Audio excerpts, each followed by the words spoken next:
সুপ্রভাত বন্ধুগণ, আপনাদের সবাইকে জানাই প্রভু যীশু খ্রিস্টের নামে শুভেচ্ছা ও শুভকামনা। আসুন দেখি ঈশ্বর তার পবিত্র শাস্ত্র বাইবেল থেকে আজ এই প্রাতকাল আমাদের কি বলতে চান। আজ এই প্রাতকালীন অধ্যয়নের জন্য আমরা বের করব হিতোপদেশ তার 19 অধ্যায় 17 পদ। এখানে লেখা আছে, যে দরিদ্রকে কৃপা করে সে সদাপ্রভুকে ঋণ দেয়, তিনি তাহার সেই উপকারের পরিশোধ করিবেন। ঈশ্বর তার সুন্দর বাক্যে আমাদের সকলকে আশীর্বাদ যুক্ত করে।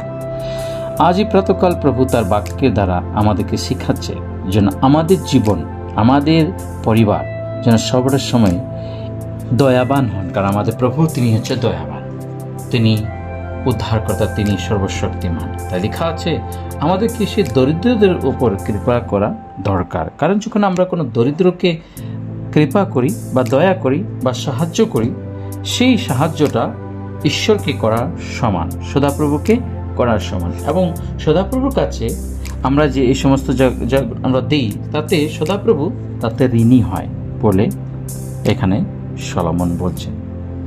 লেখা আছে তিনি তাহার সেই উপকারের পরিশোধ করিবেন। হ্যাঁ বন্ধুগণ, ঈশ্বর সমস্ত কিছু দেখছেন, প্রভু যীশু সব কিছু দেখেন আমরা কি করি, কিভাবে আমরা জীবনযাপন করছি, আমাদের আর্থিক সে ব্যবস্থা আছে বা নিয়ম আছে, সেগুলোকে আমরা কিভাবে নিয়ে চলছি। ঈশ্বর সমস্ত কিছু দেখেন এবং তিনি আমাদের সেই কার্য অনুসারে তিনি আমাদের জন্য আমাদেরকে পরিশোধ করেন, আমাদেরকে আশীর্বাদ করেন। হ্যাঁ বন্ধুগণ, আজ আমরা এই বাক্যতে এটাই শিখতে পাই যে প্রভু বলছেন যখন আমরা কোনো দরিদ্রকে বা লাচারকে সাহায্য করি, সেই সাহায্য করা হচ্ছে ঈশ্বরকে ঋণ দেওয়ার সমান।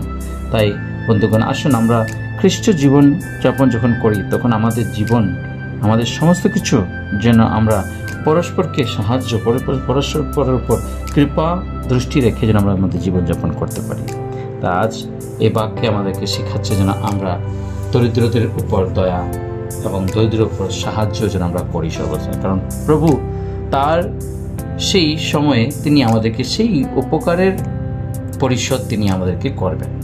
তাই আসুন এই বাক্য দ্বারা ঈশ্বর আমাদেরকে আশীর্বাদ করুন। আজকের দিনকে প্রভুতে সমর্পণ করে আমরা প্রার্থনা করি। পবিত্র বাহিনী সদাপ্রভু তোমায় মহান ধন্যবাদ করি আজকে সুন্দর প্রাতকালের জন্য। এই প্রাত থেকে নিয়ে সারাদিন তোমাদের সঙ্গে সঙ্গে থাকো, তোমার পবিত্র আত্মা তোমাদের টিকে রাখো, প্রত্যেকটা পাপ অন্যায় অপরাধ ক্ষমা করো, আমাদের পবিত্র করো পিতা। এই দিনের ভারকে তোমার সমর্পণ করি, এই ক্ষুদ্র প্রার্থনা যিশু তোমার পবিত্র নামে চাই, আমেন।